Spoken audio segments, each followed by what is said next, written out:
पूजनीय होना या श्रद्धेय होना फिर भी आसान है, लेकिन आपको सब प्यार करें, अर्थात आपका कोई शत्रु ना हो, और अगर कोई शत्रु है भी तो वो भी आपसे प्रेम करे, ये बहुत बड़ी कला होती है, ये बहुत बड़ी बात होती है। समस्त लोगों में ऐसा एकमात्र पात्र है जिसे सभी लोग प्रेम करते हैं, चाहे वो अच्छे लोग हैं, चाहे बुरे लोग हैं, चाहे देवता हो, चाहे दानव। कुछ लोगों के मन में आ रहा होगा श्री कृष्ण नहीं, श्री कृष्ण से भी युद्ध करने वाले कितने सारे राक्षस, उनसे भी घृणा करने वाले जरासंध जैसे ढेर सारे राक्षस थे। ऐसे एकमात्र पात्र है जिसके बारे में महाभारत में शांति पर्व में राजर्षि भीष्म पितामह के द्वारा बताया गया। एक समय जब युधिष्ठिर महाराज ने अपने परदादा भीष्म पितामह से पूछा कि दादाजी महाराज बताइए, ऐसा कौन व्यक्ति है जो समस्त लोगों में प्रिय है, सभी को प्रिय है। तब भीष्म पितामह ने उत्तर दिया था कि बेटा, इस संपूर्ण लोकों में एकमात्र व्यक्तित्व ऐसा है जो देवताओं एवं दानवों, अच्छे और बुरे सभी प्रकार के लोगों के द्वारा एक समान रूप से सम्मानित है और एक समान रूप से उसको प्रेम किया। वो है भक्तों के भक्त, सबसे बड़े दार्शनिक, श्री हरि के सबसे बड़े भक्तों में से एक, जो स्वयं संगीतज्ञ भी हैं, जिन्होंने वीणा का आविष्कार किया हो, जो संपूर्ण ब्रह्मांड की आवश्यक घटनाओं को देवताओं, मनुष्यों, ऋषियों, साधु संतों तक पहुंचाते हैं, अर्थात जो पूरे ब्रह्मांड के सबसे पहले संवाददाता है, समाचार वाहक है, वो है देवर्षि नारद। जी हाँ, देवर्षि नारद ही एकमात्र ऐसा पात्र है जो देवताओं एवं दानवों, अच्छे और बुरे दोनों लोगों से एक समान रूप से पूजनीय है, एक समान रूप से प्रेम किया जाता है।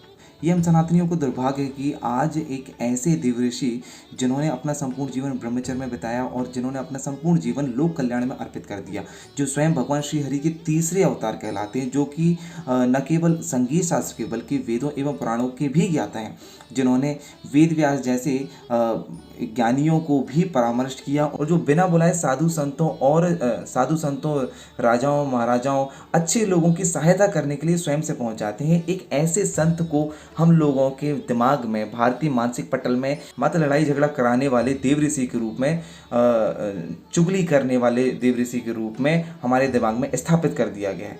हमारे भारतीय सिनेमा के द्वारा सबसे बड़ा पाप अगर कुछ किया गया है तो वो ये है कि सबसे बड़े देव ऋषि को आज हमारे माइंड में एक छोटी छवि बनाकर, नकारात्मक छवि बनाकर उनको हमारे दिमाग में स्थापित कर दिया गया है कि अरे नारद मुनि, ये तो वही है ना जो लड़ाई झगड़ा कराते रहते हैं, अरे ये तो वही है ना जो चुगली करते रहते हैं। नहीं दोस्तों, ऐसा नहीं है। नारद मुनि बिल्कुल भी वैसे नहीं है जैसे हमारे टीवी सीरियल्स में दिखाया जाता है। नारद मुनि जो भी करते हैं बहुत सोच समझ कर करते हैं। नारद मुनि जो भी करते हैं लोक कल्याण के लिए करते हैं। नारद मुनि ने हाँ अगर कभी झगड़ा कराया भी है तो वो भी लोक कल्याण के लिए कराया, क्योंकि उसी से मानव समाज का उत्थान होने वाला था, उसी से मानव समाज के समस्त दुखों का अंत होने वाला था। लेकिन नहीं, हमारे सिनेमा में या हमारे टीवी सीरियल्स में ऐसा नहीं दिखाया जाएगा। उनकी एक निगेटिव छवि हमारे सामने प्रस्तुत की जाती है, जो कि बहुत बड़ा पाप। तो आइए आज नारद मुनि के द्वारा किए गए कुछ विशेष कार्यों को जानते हैं जिसके कारण उनका इतना सम्मान है और उनको इतना प्रेम किया जाता है। सबसे पहले नारद पुराण का सृजन। जी हाँ दोस्तों, वैसे तो नारद मुनि संपूर्ण शास्त्रों के ज्ञाता हैं, लेकिन उनके द्वारा एक विशेष पुराण लिखा गया जो कि 18 पुराणों में से एक है, जिसे नारद पुराण या नारदी पुराण कहा जाता है, जिसमें मूल रूप से 25,000 श्लोक हुआ करते थे, लेकिन आज उसमें 22,000 श्लोक हैं। 3,000 श्लोक जो है कहीं पर विलुप्त हो गए। इसी ग्रंथ के द्वारा भक्ति सूत्र का पता चलता है, जो कि मानव सभ्यता के लिए बहुत बड़ा उपहार है, जिसमें ये बताया गया कि 10,000 साल तपस्या, 2, 5, 10,000 साल तपस्या करने के अलावा भी कुछ ऐसे रास्ते हैं जिनके द्वारा ईश्वर को पाया जा सकता है। प्रेम पूर्ण तरीके से भक्ति करके भी ईश्वर को पाया जा सकता है। वाल्मीकि रामायण।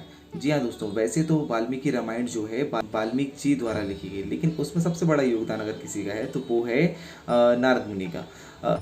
वाल्मीकि ऋषि जो है पहले रत्नाकर नाम के डाकू हुआ करते थे जो लोगों की हत्याएं किया करते थे, लेकिन उस डाकू को ब्रह्म ऋषि में कन्वर्ट कराने का, उस साधारण व्यक्ति को या उस पापी व्यक्ति को एक पूजनीय व्यक्ति बनाने का श्रेय अगर किसी को जाता है तो वो है नारद मुनि।